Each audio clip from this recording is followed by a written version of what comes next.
ہم اسے جوتیوں کے نوک پہ رکھتے ہیں، جوتیوں کے نوک پہ رکھتے ہیں۔ سنو، زندگی اور موت کا مالک اللہ ہے۔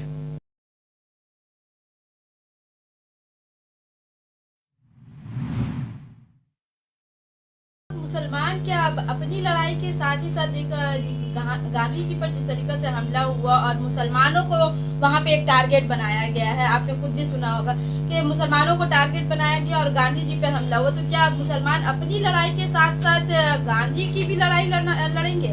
دیکھیے، جب آدمی پاگل ہو جاتا ہے اور فرسٹریٹ ہو جاتا ہے تو وہ الٹی سیدھی طرف جو ہے پتھر پھینکنے لگتا ہے۔ یہ لوگ پریشان ہیں، یہ جو سوامی ہوتے ہیں، پنڈت ہوتے ہیں اور بڑے بڑے مہاپروش ہوتے ہیں، تو بھارت کے اندر جو آستھا اور وشواس رکھنے والے لوگ ہیں، دھارمک لوگ ہیں، سناتن دھرم سے جو متعلق لوگ ہیں، جن کو ہم لوگ سنیاسی بھی کہتے ہیں، سوامی جی بھی کہتے ہیں، پنڈت جی بھی کہتے ہیں، ان کی پہچان یہ رہی ہے کہ ان کی بھاشا میں شالینتا ہوا کرتی ہے، بہت نرم بھاشا استعمال کرتے ہیں۔ ان کی پہچان تھی یہ کرونا، مایا، دیا، چھما کے ساتھ چلا کرتے تھے۔ لیکن ابھی خطرے کی بات ان تمام سناتن دھرم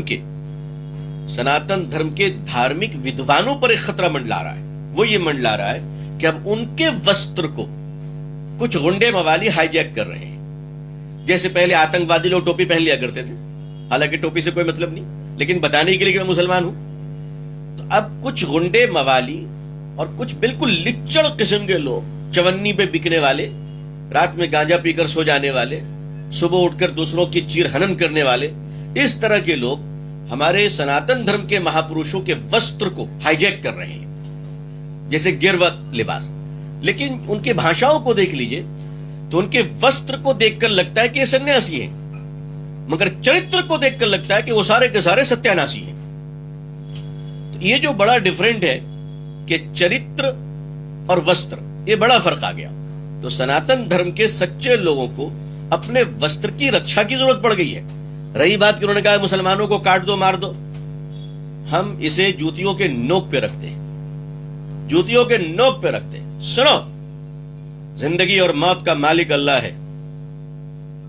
جب تک اللہ نے ہمیں زندہ رکھنے کا فیصلہ کیا ہے تم کچھ نہیں کر سکتے، اور جس دن موت آئے گی اس دن تم ہمیں بچا نہیں سکتے۔ لیکن یہ باتیں کیوں کہی جا رہی؟ یہ باتیں اس لیے کہی جا رہی کہ وہ لوگ فرسٹریٹ ہو گئے اور وہ لوگ پریشان ہو گئے ہیں۔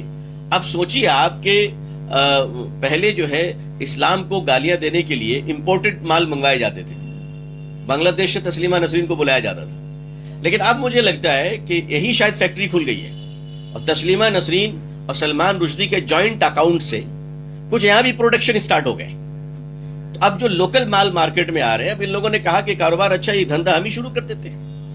گورنمنٹ کی ذمہ داری ہے کہ سنویدھان کے خلاف بولنے والا، مہاپروشوں کے خلاف بولنے والا، لا اینڈ آرڈر کو بریک کرنے والا، کسی سماج کو برا کہنے والا، ان کو لگام دے، ان کو روکے۔ لیکن یہ چاہ یہ رہے ہیں، دھرم سنسد کے نام پر جو نفرتی سنسد ہوئے ہیں، نفرت سنسد، یہ چاہتے ہیں کہ گرہ یدھ ہو جائے، سول وار ہو جائے۔